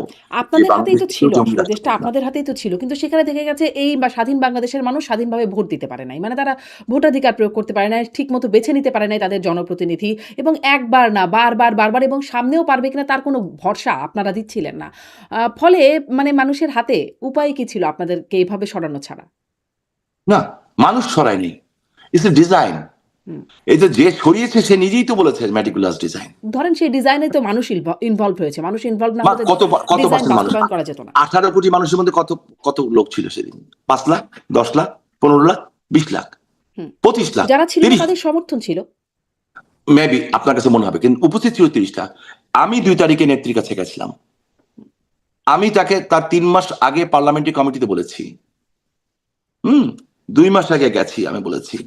আমি যখন পার্লামেন্টের লবিতে বলতাম, অনেকে আমাকে বলতো শামীম ওসমানের মাথা খারাপ, শামীম, এই যে শামীম ভাই আসতেছে টেনশন মাস্টার, কেন বলতো শামীম ভাইয়ের উপরে একবার বম ব্লাস্ট হয়েছে, শামীম ভাই সারাক্ষণ এটা নিয়ে চিন্তা করে। ইয়েস, আমি ওদের দিকে নজর রাখি, ওরা মানুষের নামে পশু। আমি আমি বিএনপি আমাদের মতোই কম বেশি, ঠিক আছে, কিন্তু ওরা মানুষের নামে পশু, তো এদের ব্যাপারে খোঁজ রাখতেই হবে আমাকে। বাট আজকে বিএনপিও কিন্তু ওদের সাথে ঢুকে গেছে। আমি বিএনপি যে কি করুণ পরিণত হবে আপনি কল্পনা করতে পারবেন না। আমার এলাকা দেখে আমি বলতেছি, যে রান্না করে সে একটা ভাত টিপে, কিন্তু পুরো ভাত নিয়ে মশলা না। এদের ভিতরে আমাদের ভিতরে কিন্তু গুপ্ত ঢুকে গেছিল, এই যে গুপ্ত না সুপ্ত কি বলে, এই সার্জিস বঙ্গবন্ধুর উপর ভাষণ দিয়ে, সার্জিসটা কি নাম ছিল এটা আমি জানি না, সে পুরস্কার পেয়েছিল, তা আমাদের দলই তো ছিল, ছাত্রলীগ করতো। তো আজকে কিন্তু বিএনপির ভিতরে এই অবস্থায়, সংখ্যা অনেক বেশি, এদের অনেক বেশি, এদের সংখ্যা বিএনপির ভিতরে এদের সংখ্যা বিএনপির চেয়ে ডাবল। সো তো এরা যখন দেখতে বসবে, তারা তো দেশের একটা মেজরিটি অংশ, তাহলে তো তাদেরকে তো আপনারা অস্বীকার কেন করেন, বা তাদেরকে শত্রুতা করলে হবে কি করে? ধরেন তারা আপনাদের মধ্যে, তারা বিএনপির মধ্যে, তারা আর তারা তো তারা আছেই, ইয়েস অফকোর্স তো তারা সবই তো প্ল্যান, তারাই দেখা যায়। হ্যাঁ ইয়েস তারা প্ল্যান্ড, এবং তাদের এই প্ল্যান বাস্তবায়নের জন্য বিভিন্ন দেশ থেকে টাকা আসতেছে। কেন? আমাদের দেশটা দখল করার জন্য না, আপনার এই সাবকন্টিনেন্টকে শাসন করার জন্য। একদিকে বাবা ইন্ডিয়া, একদিকে বেসিক হলো মূল টার্গেট ইন্ডিয়া, বিকজ ইন্ডিয়া আপনি খেয়ে পড়ে বাঁচতে চাচ্ছেন, ইন্ডিয়া সুপার পাওয়ার হতে চাচ্ছে। ওইখান দিয়ে হচ্ছে আবার বার্মাতে ট্রিলিয়নস অফ ডলারের আপনার ইয়ে আছে, খনিজ সম্পদ আছে, এগুলি কেউ দখল করতে চাচ্ছে। আমাদের সমুদ্র আছে, সমুদ্রের তলে কেউ কিছু রাখতে চাচ্ছে। অনেক কিছু মিলিয়েই কিন্তু এই ষড়যন্ত্রটা হচ্ছে। তো এখন এত যে আন্তর্জাতিক দেশি বিদেশে ষড়যন্ত্রের কথা বলছেন, আপনাদের সাথে আসলে কোন, কোন দেশ আছে? এখন আপনাদের পক্ষে বা আপনাদের সমর্থন দিচ্ছে কারা? কেউ আছে? আমি এইটা জানি না যে কারা আছে, তবে আমি এইটা জানি যারা আমাদের স্বাধীনতার যুদ্ধে আমাদের সমর্থন দিয়েছিল, তারা ওই বুঝেই স্বাধীনতা যুদ্ধে সমর্থন দিয়েছিল যে বাংলাদেশের স্বাধীন হওয়া দরকার, এবং তাদের জীবনের তাদের বহু লোক রক্তও দিয়েছে। তারা তো পক্ষে আছে, সব তারা পক্ষে আছে। আচ্ছা। তো আমাদের কিছু ভুল ছিল, হুম, ত্রুটি ছিল, হ্যাঁ, এবং সেই ভুল ত্রুটির কারণে কেউ অসন্তুষ্ট থাকতে পারে তখন, বাট ওই ভুল ত্রুটি সংশোধন করেই আমাদের সামনের দিকে এগিয়ে যেতে হবে। এবং যারা আমাদের মতো, আমার মতো, ধরেন আমি আমাকে দায়িত্ব নিচ্ছি, যদি আমার ভিতরে কোনো, আমার কারণে যদি আমার দল, আমার দেশ ক্ষতিগ্রস্ত হয়, তাকে নেত্রী ছেটে ফেলতে হবে, বাদ দিয়ে দিতে হবে। জি। একটা নতুন দেশ দিতে হলে নতুন জেনারেশন লাগবে, নতুন রক্ত লাগবে, নতুন ব্রেন লাগবে, যে স্মার্ট আমার চেয়ে অনেক বেশি, তাকে লাগবে। We need them. আমরা পিছন থেকে তাদের জন্য সাপোর্ট দিব, তো আমরা আপনাদের কি ব্যাকআপ। নেতৃত্বে কোনো পরিবর্তন আসছে? আসা উচিত। আমি কেন্দ্রীয় নেতৃত্বে বলছি না, আমি বলছি গ্রাসরুট লেভেল থেকে আসা উচিত। ওই যে বুথ থেকে বসিয়ে কমিটি দিব তা না, আপনার মেধাবী লোক দরকার। আপনাকে খুব দ্রুত, কিন্তু এই যে গ্যাপটা হয়েছে, এই ধ্বংসযজ্ঞ হয়ে গেছে, হুম। এটা কিন্তু খুব দ্রুত কিন্তু রিকভারি ধরেন করতে হবে। এখনো তো দেখা যাচ্ছে মানে সরব অবস্থা হয়েছেন। সম্প্রতি খুব সরব দেখা যাচ্ছে জনাব ওবায়দুল কাদের সাধারণ সম্পাদক আরো যারা পুরনো নেতৃত্ব জাহাঙ্গীর কবির নানক, বাহাউদ্দিন নাসিম ওনাদেরকে দেখা যাচ্ছে তারা অ্যাক্টিভ রোল প্লে করছেন। নতুন কারা আছেন? নতুন মুখ রাস্তা থেকে সৃষ্টি হয়ে যাবে। তো ফাইল আহমেদ, এদেরকে কি কেউ সৃষ্টি করেছে? সৃষ্টি হয়নি, রাজপথ থেকে সৃষ্টি হয়ে গেছে। রাজপথ থেকে যারা সৃষ্টি হয়ে আসে, ওনারা তো অবভিয়াসলি সবাই জ্ঞানী মানুষ, যাদের কথা বলেন, ওনাদের অভিজ্ঞতা কাজে লাগাতে হবে। হ্যাঁ, আপনি একটা নতুন একটা ছেলে মেয়েকে ধরেন, আপনি একজন জার্নালিস্ট, হ্যাঁ, একটা একটা বাচ্চা যদি আপনার কাছে শিখতে আসে, ও যখন আপনার কাছে শিখবে যে কিভাবে জার্নালিজম করতে হয়, তো এমন হতে পারে যে কালকে দেখা যাবে যে ও আপনার চেয়ে অনেক বড় জার্নালিস্ট বেশি হবে, হুম। যে আপনি ওকে নিয়ে প্রাউড করবেন। বাট কাউকে তো শেখাতে হবে না। তো আমরা যারা আছি তারা, আমরা নার্সিং করব তাদেরকে। আমাদের কিছু সাচ্চা দেশপ্রেমিক দরকার। একটা এলাকায় কিন্তু হাজার হাজার লোক দরকার হয় না, একটা এলাকায় একজন সঠিক গেরিলা যথেষ্ট। হ্যাঁ, হাজার হাজার ভণ্ডর থেকে, হাজার হাজার ভণ্ডর থেকে। সো তো উই আপনারা নিড। কি যখন ক্ষমতায় ছিলেন তখন সেই ভন্ডদেরকেই বেছে নেওয়া হয়েছিল? মানে ওবায়দুল কাদেরের মুখেও বহুত শুনেছি হাইব্রিড, কাউয়া, ফার্মের মুরগি ঢুকে গেছে আওয়ামী লীগে এরকম যেমন তার মুখে শুনেছি। আবার অন্য নেতারাও কমপ্লেইন করতেন যে টাকার বিনিময়ে কমিটি হচ্ছে আপনাদের মানে যারা আসলে নেতা না তারা নেতা হয়ে গেছেন টাকা দিয়ে ইত্যাদি, ইত্যাদি। সো ভন্ডরা সত্যি কি আসলে আওয়ামী লীগ দখল করেছিল? অনেক জায়গায় ছিল তারা। হুম, স্ট্রু, স্ট্রু, এই স্ট্রু দেখেই তো আমাদেরকে আজকে এটার নেত্রী দেশটাকে উন্নয়ন করার জন্য 18-19 ঘন্টা ধরে কাজ করতেন এই মহিলা। হুম। আমি নিজে দেখেছি ভাই, আল্লাহ সাক্ষী, আমি সাক্ষী। উনি পাগলের মতো একটা মানুষ পরিশ্রম করতো। তো উনি তো সবটা একসাথে পারবেন না, সংগঠন দিয়েছিলেন আর সবার উপরে। এটা দেখো, আমরা দেখতে পারিনি, আমরা দেখতে পারিনি। আচ্ছা। মানে এইটা আপনি মানে আপনার স্বীকারোক্তি যে আপনাদের এই জায়গায় একটা দোষ ছিল বা ত্রুটি ছিল। একটু এই জায়গাগুলো কথা বলি যে অনেক ঘটনার পরে বা বাংলাদেশ থেকে বাংলাদেশ সরকার বা বাংলাদেশের পুরো ব্যবস্থা থেকে অনেক আপত্তির সত্ত্বেও ৫ই আগস্ট একটা প্রেস কনফারেন্স করলেন দিল্লিতে। শেখ হাসিনা সেখানে সরাসরি কথা বললেন। মানে এটা আমরা দেখলাম আন্তর্জাতিক গণমাধ্যমগুলো, বাংলাদেশের গণমাধ্যমে যেখানে এইগুলো প্রচারে নিষেধাজ্ঞা ছিল, আন্তর্জাতিক গণমাধ্যমে বেশ কাভারেজ আসলো। কিন্তু বার্তা কি আসলো? নতুন কি কোনো বার্তা সেখানে আসলো? মানে যা মানুষ নতুন করে জানলো, শুনলো, এরকম কিছু ছিল? দেখেন ওনার কথাটা, ওনার ভয়েসটা যখন শুনে, হ্যাঁ, এবং উনি তো নতুন নতুন এক এক দিন এক একটা দিক নির্দেশনা দিবেন না, হুম, ঠিক আছে? ওনার দিক নির্দেশনা এইটুক দেওয়া আছে কিন্তু, I am coming back and I will, that's enough for us. বাকিটা ওনার বক্তব্য থেকে কোনটা খুঁজে বের করা দরকার, সেটা আমরা যারা আছি, যারা ওনার সাথে দীর্ঘ 40-50 বছর ধরে আহ, কাজ করার সুযোগ পেয়েছি, বাকিটা আমরা বুঝবো, বুঝিয়ে আমরা এটাকে স্প্রেড আউট করব। আপনার রণকৌশল কি হবে এটা যদি আপনি আগেই বলে দেন, হুম, হ্যাঁ, দেখেন যখন এই খেলা খেলে, ব্রাজিল আর্জেন্টিনা খেলে কিংবা এরকম খেলে, হুম, টিম কিন্তু আগে ডিক্লেয়ার করে না, একদম শেষ মুহূর্তে টিমটা ডিক্লেয়ার করে। খেলার মধ্যেও কিন্তু একদম শেষ মুহূর্তে টিম ডিক্লেয়ার করে, কারণ অপোজিট সাইড বসে থাকে যে ও কিভাবে করছে, ডিফেন্স সাজাচ্ছে না অফেন্স সাজাচ্ছে। সো ওনার যদি সব কথা বলে দিতে হয়, তাহলে তার ওইটাতেও মার খাওয়া ছাড়া কিংবা সুইসাইড করা ছাড়া তো স্কোয়াড ছাড়া উপায় হবে না। কারণ আমাদের অপোজিশন শক্তি খুব দুর্বল না, খুব শক্তিশালী। এবং আমাদের আওয়ামী লীগ সমর্থক যারা আছে, স্বাধীনতার পক্ষে শক্তি, আমাদের একটা শক্তির বিরুদ্ধে খেলা না, এখন ট্রাইঙ্গুলার শত্রুর বিরুদ্ধে খেলতে হবে আমাদেরকে। ট্রাইঙ্গুলার শত্রুর বিরুদ্ধে লড়তে হবে আমাদেরকে। আবারও সেই খেলা এছাড়া হবে কোনো কি? আপনার সেই বিখ্যাত ডায়লগ, খেলা হবে? না, খেলা হবে না, এবার যুদ্ধ হবে। হুম, আচ্ছা। এবং আমরা আমাদের পূর্বপুরুষরা দেশ স্বাধীন করে দিয়ে গেছেন। আমি লজ্জিত, আমি ঘৃণা করি। আপনি জিজ্ঞেস করেন পৃথিবীতে আপনি কাকে সবচেয়ে বেশি ঘৃণা করেন, শামীম ভাই, আই হেট মাই সেলফ। যে আমি যদি কালকে দেশে যাই, আমার বাবার কবরের সামনে দাঁড়াবো কেমন করে, আমার বড় ভাই নাসিম ওসমানের কবরের সামনে দাঁড়াবো কেমন করে, কেমন করে বলবো এরা তো মুক্তিযুদ্ধ ছিল, ওদের কবরগুলি সব মুক্তিযোদ্ধাদের কবর একদিকে, ওইখানটা যাবো কেমন করে জিয়ারত করতে, যখন আমাদের চোখের সামনে মুক্তিযোদ্ধাদের গলায় জুতার মালা দেওয়া হচ্ছে, জুতা দিয়ে মারা হচ্ছে, থাপ্পড় দেওয়া হচ্ছে, স্যান্ডেল দিয়ে বাড়ি দেওয়া হচ্ছে। আমাদের কি খারাপ লাগে না? আমাদের কি লজ্জা নাই? আমাদের কি লজ্জা একেবারে চলে গেছে? জি, আর কিন্তু কি সেই লজ্জা আপনি আমাকে ঘোচানোর বলি, রণকৌশলটা আপনি এখন শামীম, আপনার বলবেন না। একটা প্রশ্ন করি শামীম, আপনি আমার ছোট বোন, আপনার মাধ্যমে একটা প্রশ্ন করতে চাই আমার জেনারেশনকে, নেক্সট জেনারেশনকে, আমার বাচ্চাদেরকে, আমাদের মুরব্বীদেরকে, আমার সমবয়সী, আমার ভাইদেরকে, আমার বোনদেরকে। এই দৃশ্য দেখার পরে আমার দেশ যদি বহিঃশত্রু দ্বারা কোনোদিন আক্রান্ত হয়, কেউ কি এ দেশের জন্য জীবন দিবে? কেউ দিবে?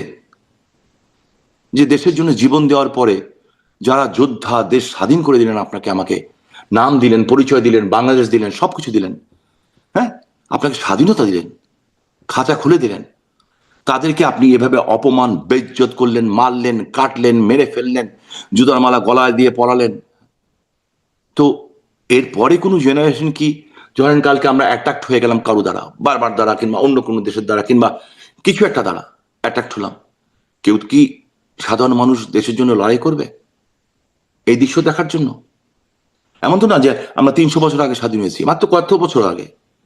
এত তাড়াতাড়ি, এত তাড়াতাড়ি আমরা ভুলে যাব? এখনো দেখি আমেরিকায় দেখি সবাই যে ওদের যে স্ট্যাচু আছে ওখানে যে শ্রদ্ধা নিবেদন করে। রাশিয়ায় আমি একটা আশ্চর্য দৃশ্য দেখেছিলাম।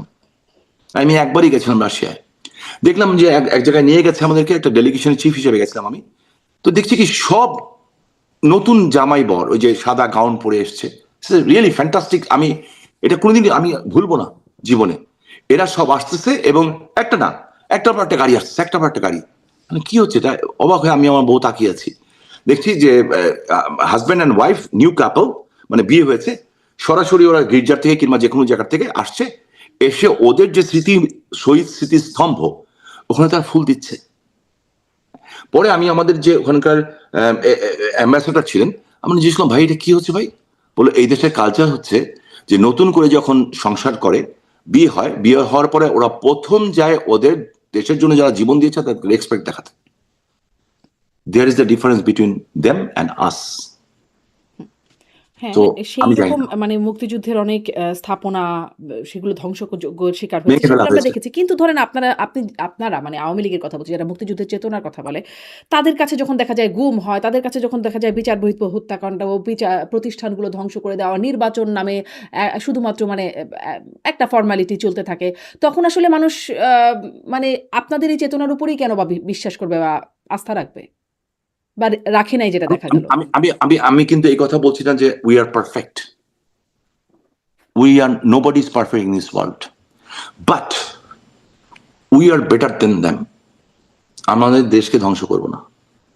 আমাদের ভুল হয়েছে, আমরা হয়তো ঠিক মতো ওইটা করতে চাইনি। আমরা নির্বাচন ডেকেছিলাম, আমাদের নেত্রী ম্যাডাম খালেদা জিয়াকে ফোন করেছিলেন, উত্তর কি পেয়েছেন, উনি মারা গেছেন, আল্লাহ ওনাকে বেহেশত নসিব করুক, আমি এটার ব্যাপারে প্রশ্ন তুলবই না। বাট ধরেন, তারপরে আমি বলবো আমাদের ভুল হয়েছে, ঠিক আছে, but we are 1000% better then them, because আমরা আমাদের দেশকে ডিস্ট্রয় করিনি। আমরা সারা পৃথিবীতে আমাদের দেশের জন্য সম্মান নিয়ে এসেছিলাম। এমন কোনো পৃথিবীর দেশ ছিল না যারা আমাদেরকে বলতো না আমরা এনার্জি টাইগার, এইটা এইটা এইটা এটা বিভিন্ন উপাধিতে আমরা শেখ হাসিনার কারণে আমরা পেয়েছিলাম। আপনি তো সব 100-100 পাবেন না কোনো জায়গায়। কিছু ভুল হয়েছে দেখে তো আজকে আমাদেরকে এই মাসুল দিতে হচ্ছে। আচ্ছা। মানে It's true. স্পষ্ট মানে কিছু ভুলের কারণেই আপনাদের এই মাসুল দিতে হচ্ছে। আপনার জি, ব্যাপারে কিছু প্রশ্ন করি যে জি। শোনা যাচ্ছে মানে কথা ওঠে এরকম যে ২১শে জুলাই আপনি দেশ ছেড়ে যাচ্ছিলেন ওই সময় যখন জুলাই গণঅভ্যুত্থান হচ্ছিল তখন আপনি দেশ ছেড়ে যাচ্ছিলেন, বিমানবন্দরে আপনাকে আটকে দেওয়া হয়েছে। আসলে কি এরকম কিছু? ব্যাপারটা কি? বিমানবন্দরে কারা আপনাকে আটকালো? জি, আপনার এই প্রশ্নটার জন্য ধন্যবাদ। এটা একটা গ্রুপ মানে জানি না কারা ছড়াচ্ছে এবং হয়তো আমাকে ছোট করার জন্য, খাটো করার জন্য ছড়াচ্ছে। It's true. ২১শে জুলাই ২০২৪ সকালবেলায় আমি এয়ারপোর্টে গেছিলাম। হুম, সাথে আমার ছেলে গেছিল। আমার বোন খুব গুরুতর অসুস্থ হয়ে গেছিল, আমার বড় বোন। এই বড় বোনকে নিয়ে আমার ছেলেকে আমি দিতে গেছিলাম, রাস্তাঘাটের অবস্থা খারাপ ছিল। আমি তাদেরকে নিয়ে গেছিলাম। দিয়ে ওরা যখন প্লেনে উঠে গেছে, আমি আবার চলে এসেছি। ওকে নিয়ে চেন্নাই গেছিল চিকিৎসা করার জন্য। তারপরে আমার ছেলে বেশ কিছুদিন পরে ওর আর ফেরা হয়নি, হোয়াট এভার ইট ইজ, এর মধ্যে ৫ই আগস্ট ঘটেই গেল। এইটাকেই অনেকে বানাচ্ছে, বলতে চাচ্ছে যে আমি ২১শে জুলাই দেশ ছেড়ে চলে গেছিলাম এবং ২১শে জুলাই যদি দেশ থেকেই চলে যেতে হয় তাহলে ১৫ জুলাই আমি দেশে ফিরলাম কেন আমেরিকা থেকে? আমি তো আমেরিকায় থাকতে পারতাম। হুম। আমি তো জানতেছি, আমি বুঝতেছিলাম অনেক আগের থেকে এবং আমি নেত্রীর কাছে গেছিলাম শারমিন। আমি আপাকে বলেছি যে আপা আপনি কারফিউ উঠান প্লিজ, কারফিউ উঠান। আমাদের জয়েন্ট সেক্রেটারি হানিফ ভাই আমার সাথে ছিলেন। একটু উত্তেজিত হয়েই বলেছিলাম। আরো কিছু লোক ছিল যাদেরকে আমি খুব একটা পছন্দ করতাম না, আমি বলেছিলাম। তো যাই হোক, বলার পরে কিছু লোক আমাকে উপদেশ দিতে আসছিল। আমি বুঝলাম যে আমার লিডার একটাই, শেখ হাসিনা, আর কেউ না। আমি বলছি, আপনি আমাদের বলেন। আমি ৩ তারিখে জনসভা ডেকেছি, আমাদের ২ লক্ষ ২.৫ লক্ষ লোক নারায়ণগঞ্জে হবে। আমি ওখান থেকে রওনা দিব, ১.৫ লাখ চলে যাবে, ১ লাখ নিয়ে আমি ঢাকায় আসতেছি। যাত্রাবাড়ি কথা হয়েছে ওরা ৩০,০০০ আসবে, আশেপাশে থেকে আরো ডাকেন, আমরা ২০ লাখ লোক ঢাকায় জড়ো হই। সেনাবাহিনী দরকার নাই, কেউ দরকার নেই, পুলিশ দরকার নাই। নেত্রী এটা হতে দেন নাই। কেন? উনি চান নাই যে কোনো সিভিল ওয়ার হোক। উনি চান নাই, ওনার নামে বলা হচ্ছে, এআই দিয়ে বলা হচ্ছে, টেলিফোনে উনি বলছেন গুলি করে মেল ফেলতে বলো, এই করতে বলো। আমার যখন বাস পুড়িয়ে দিয়েছে সব, আমার চোখ দিয়ে পানি পড়ছে ভাই। হ্যাঁ, একদম না মানে সত্যি সত্যি পানি এআই পড়ছে দিয়ে না, লিটারেলি। লেথাল ওয়েপন ব্যবহার করতে যে নির্দেশনা দিচ্ছেন সেটা তো এআই দিয়ে ছিল না, তাই না? সেটা তো না, সঠিকই ছিল। একটু শুনেন না। হুম, বলছে, আমি বললাম যে আপা আমি খুব আবেগ নিয়ে বলছি যে আপা আমার বাসগুলি সব পুড়িয়ে দেওয়া হয়েছে।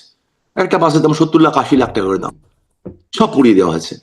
বলো স্বামী তুমি দেখেছো কে পুড়িয়েছে? আর না আপা দেখিনি।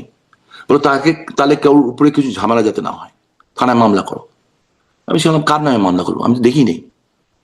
পরে এসপি, পুলিশ যা করে, আমাদের একজনকে ডেকে নিয়ে গেল, কতজনের নাম দিয়ে একটা মামলা করে ওর সই রেখে দিয়েছে। আমি জানিও না কাদের নাম মামলা হয়েছে। কিন্তু উনি, আমি তো ১৯ জুলাই ক্ষমতায়, স্বামী ওসমানের সমস্ত বাড়িঘর জ্বালিয়ে দিবে, গাড়ি জ্বালিয়ে দিবে। তো ওদেরও বাড়িতে ঘর তো জ্বলার কথা ছিল, আমরা জ্বালিনি তো, আমরা জ্বালিনি। একটু শর্ট করি এখন তাহলে ২১শে জুলাই আপনার যেটা শোনা যাচ্ছে সেটা আসলে সঠিক না। তাহলে আপনি দেশ ছাড়লেন কবে? আমি দেশ ছেড়েছি আগস্ট মাসের শেষে। আচ্ছা। আগস্ট মাসের শেষে। সেখানে আসলে কার মানে সেখানেও নিশ্চয়ই কারো না কারো সহায়তা লেগেছে। সেখানেও কি মানে যারা সরকারে ছিল তাদের কারো সহায়তা ছিল? না না, এই ব্যাপারে আমরা এক্সপার্ট। আপনার যদি যাইতে হয় বলেন, আমি নিয়ে যাবো আপনাদের। আমি আজকের থেকে না, হুম, আমরা মুক্তিযুদ্ধের সন্তান, আমরা জানি যে রুট কি, ইয়ে কি। আমার শুধু, আমি এতদিনে ২০ বার বাংলাদেশে যেতাম, হুম, হুম। ২০ বার আসতে পারতাম। প্রবলেম হয়ে গেছে আমার একটাই, আমার ৬ ফুট ২ ইঞ্চি লম্বা। আমি যদি ৬ ফুট ২ ইঞ্চি না হয়ে ৫ ফুট ২ ইঞ্চি হতাম, আমি কবে বাংলাদেশে যেয়ে বসে থাকতাম। আপনাকে কি আসলে মানে যেটা এটাও বলা হয় যে আপনি বোরখা পরে বোরখা শামীম, আপনি কি আসলে বোরখা পড়তে হয়েছিল আপনাকে দেশ ছাড়ার আচ্ছা, জন্য? ৬ ফুট ২ ইঞ্চি বাংলাদেশে কোনো মহিলা আছে যে বোরখা পরবে? হ্যাঁ। ৬ ফুট ২ ইঞ্চির মানুষ আমি, লম্বা। ২ ইঞ্চি যদি একটু বেশি, যদি স্যান্ডেল পরি তাহলে আর ১ ইঞ্চি বেড়ে গেল। হুম, তাহলে ৬ ফুট ৩ ইঞ্চির বোরখা লাগবে। তো ৬ ফুট ৩ ইঞ্চি পরে যদি একটা মানুষ বোরখা পরে হাঁটে, ও তো আর মুসিবত বেশি হবে। যে কোন মহিলা আসলো বাংলাদেশ থেকে, চীন আসলো না মহিলা আসলো, বাংলাদেশের মহিলারা তো ৬ ফুট ৩ ইঞ্চি লম্বা হয় না। হুম। তো যে পরে, যে বলে, ও হয় মাতাল, না হয় অন্য কিছু হবে, তাহলে হোয়াট এভার ইজ, এদের আচ্ছা কথা আমি তাহলে মানে কাঁদবো। এই ব্যাপারে আপনারা এক্সপার্ট বোঝা গেল। ফেরার সময়ও এরকম কোনো পদ্ধতি হবে কিনা সেটা অবশ্য আপনি বলেন নাই যে সেভাবে ফিরতে হবে কিনা। হ্যাঁ, ফেরার সময় হাজারো রাস্তা আছে ফেরার। হুম, কিভাবে ফিরবো সেটার উপর ডিপেন্ড করে। আলোচনা করে ফিরলে একরকম, আলোচনা ছাড়া ফিরলে একরকম। যদি আমাদের দেশের উপরে ওরা আঘাত করে দেয় তাহলে একরকম, যদি আঘাত না করে তাহলে একরকম। তার মানে কি যেভাবে আপনাদের ব্যক্তি অনেকগুলো নির্দেশ, প্ল্যান আছে, plan A B C D এরকম অনেক কিছু আছে? আমি শুধু একটা জিনিস বুঝি, শেখ হাসিনা আমার বাংলার মা, বাংলাদেশকে ফাঁসি দেওয়া হয়েছে, শেখ হাসিনাকে ফাঁসি দেওয়া হয়েছে, উনি নির্দেশনা দিবেন, আমরা তার সোলজার, আমরা সেই নির্দেশনা তো পালন শেখ করব। হাসিনা এখন ৮০ মতো বয়স হয়ে যাচ্ছে তার। তো তার তো মানে ধরেন আমরা যেটা বুঝি আমাদেরও বয়স্ক বাবা-মা তাদেরও মানে শারীরিক মানসিক সক্ষমতা সবই কমে। মানে এরকম একজন খুবই প্রবীণ মানুষ আ তিনি আসলে আপনি আপনি যেটা বলতে চাচ্ছেন আমি বুঝেছি, হ্যাঁ, বাট ইটস ভেরি ইন্টারেস্টিং ব্যাপার শারমিন। আল্লাহর এটা অশেষ রহমত হয়তো, এই জিনিসটা আমাকে সবচেয়ে বেশি চিন্তা দেয়। বাট আমি যতটুকু কাবু মানুষ এখন শারীরিকভাবে, আল্লাহর কি রহমত, আমার বয়স 64 চলছে। আল্লাহর আমি স্বামী ওসমান মরে গেলে কিচ্ছু হবে না দেশের।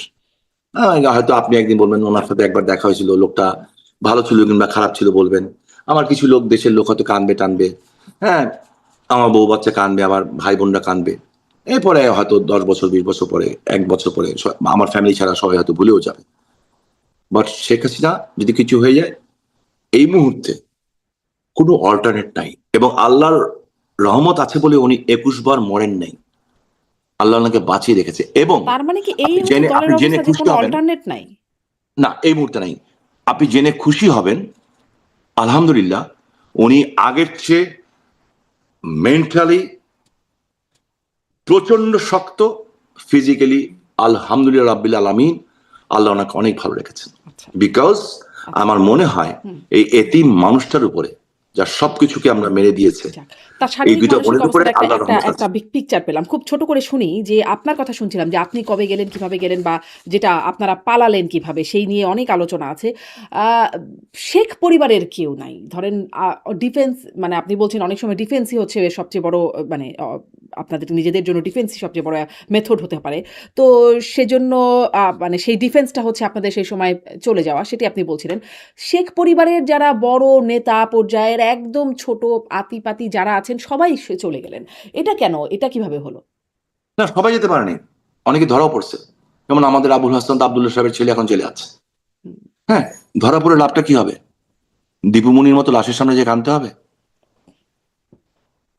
বলেন আপনি, দীপুমনির মতো লাশের সামনে যে কাঁদতে হবে? লাভ নাই তো। ধরা পড়লে তো আমার উইকনেস, যুদ্ধের ময়দানে আপনাকে 1 স্টেপ অ্যাহেড হতে হলে প্রয়োজন হলে আপনাকে 2 স্টেপ পিছনে যেতে হবে। 1000 সোলজার নিচে দাঁড়িয়ে আছে, আপনি যদি এই পাহাড়ের একটা উপরে 2টা সোলজার নিয়ে বসে থাকেন, ওই 1000 সোলজার আপনাকে কিচ্ছু করতে পারবে না। সেটা কৌশল, রণকৌশল। এবং নিজেকে সেফ, আল্লাহ, আস্তাগফিরুল্লাহ, আমি কারোর সাথে তুলনা করছি না, আল্লাহর সবচেয়ে প্রিয় মানুষ সারা পৃথিবীতে রাসূল করিম হযরত মুহাম্মদ মুস্তাফা সাল্লাল্লাহু আলাইহি সাল্লাম মক্কা ছেড়ে মদিনায় গেছিলেন, পাহাড়ের পর্বতের গুহায় গেছিলেন, তারপরে যে মদিনায় আশ্রয় নিয়েছিলেন। কেন? আল্লাহর নির্দেশে। হুম। সো আপনার জীবনকে বাঁচানো, আপনাকে রক্ষা করা, এটাও কিন্তু আপনার দায়িত্ব। সেদে সেদে মরে যাব, জি, হ্যাঁ, জি। এটা স্পষ্ট যে এটিও আপনাদের কৌশলের অংশ। একটু জি, শেষের দিকে একদম এই প্রশ্ন করি যে ধরেন বিএনপি বলি বা জামায়াত তো আছেই, বিএনপি বলি বা আরো অন্যান্য অনেক দল, এমনকি আপনার দলের অনেকের মুখেও শোনা যায়। মানে আপনি এত সবসময় মানে আল্লাহ রাসূলের নাম নেন সবসময় আপনার সাথে আগেও যখন কথা হয়েছে বা এখনো। জি। কিন্তু আপনাকে গডফাদার বলে। এটি কেন বলে? বা ইভেন আমাকে আপনার দেখতে, দলের লোকজন সেলিনা হায়াৎ আইভীর মুখেও আমরা শুনেছি নির্বাচনের সময়। না না, আইভি আগে এখন আইভিকে নিয়ে বলবো না আমি, কারণ আমার এই বোনটা অত্যাচারিত হয়েছে। আইভি বিনা কারণে বিনা অপরাধে একে 7-8 মাস জেল খাটতে হয়েছে। এবং আমার কাছে খারাপ লাগে, তার কয়েকদিন আগে ওর ছোট ভাইটা মারা গেছে। ওর ছোট ভাই 2টা বাচ্চা ছিল, ওই ছিল মূল গার্জেন, তারপর তাকে গ্রেফতার করা হয়েছে। আমি এটার মুক্তি পেয়েছে, বাট আমি এখনো তীব্র এটার প্রতিবাদ জানাই। আর গডফাদার যারা বলে, আমার আপত্তি লাগে না, গডফাদার বলুক, গড বাদার বলুক, আমার গড মাদার না বললেই হইল, নো প্রবলেম। হ্যাঁ, মানে আমাকে লিঙ্গ পরিবর্তন না করে দিলে আমার কোনো আপত্তি নেই। আমি যার বাবা নাই তো ফাদার বলে, অসুবিধা নেই, আমার কোনো সমস্যা নেই। কে কি বলবে, হু কেয়ার? আমি আমার চলাপথে যদি ঠিক থাকি, দ্যাটস এনাফ। আমি নিজের মন আমাকে বলে আমি সঠিক কিনা। আমি যদি আমার নিজের মন সঠিক বলে, আপনি জার্নালিস্ট, আপনার প্রশ্নে আমি খুব ক্ষিপ্ত হয়ে গেলাম, ধরেন কথা আমি একটা প্রশ্ন করলেন, আপনি আপনার বলে ক্ষুব্ধ হলাম। আপনার কাজই হচ্ছে আমাকে প্রশ্ন করা, আমার উত্তর নেওয়া এবং জনগণের কাছে পৌঁছে দেওয়া। আমি যদি ক্ষিপ্ত হয়ে যাই আপনার উপরে, আপনার তাতে কিচ্ছু এসে যায় না। আমি ক্ষিপ্ত হয়ে আপনার সম্বন্ধে নিয়ে, আপনার ব্যক্তিগত চরিত্র নিয়ে বাজে একটা কথা বলে দিব বাইরে, যেটা আমাদের বাংলাদেশে এখন হচ্ছে, অনেক নারী সাংবাদিকের ক্ষেত্রে হয়েছে, বলে দিব। আপনার তাতে কি এসে যায়? আপনি তো জানেন যে you are in right track, জি। And that's me. এখন ধরেন দেখা যায় যে মানে আপনার কয়েকটা ছবি মাঝখানে আসছে। দুবাইতে আপনি আ মানে বিলাসবহুল গাড়ি চালাচ্ছেন বা বিভিন্ন জায়গায় বেশ আ বিলাসবহুল জায়গায় বলব যে আপনাকে দেখা যাচ্ছে। আ যেখানে আপনার নেতাকর্মীরা দেশে আপনিই বলছিলেন কিভাবে আছে, কষ্টে আছে। তারা অনেকেই আছে যারা মানে উকিলের পয়সাটাও দিতে পারছে না, এই অবস্থায় আছেন।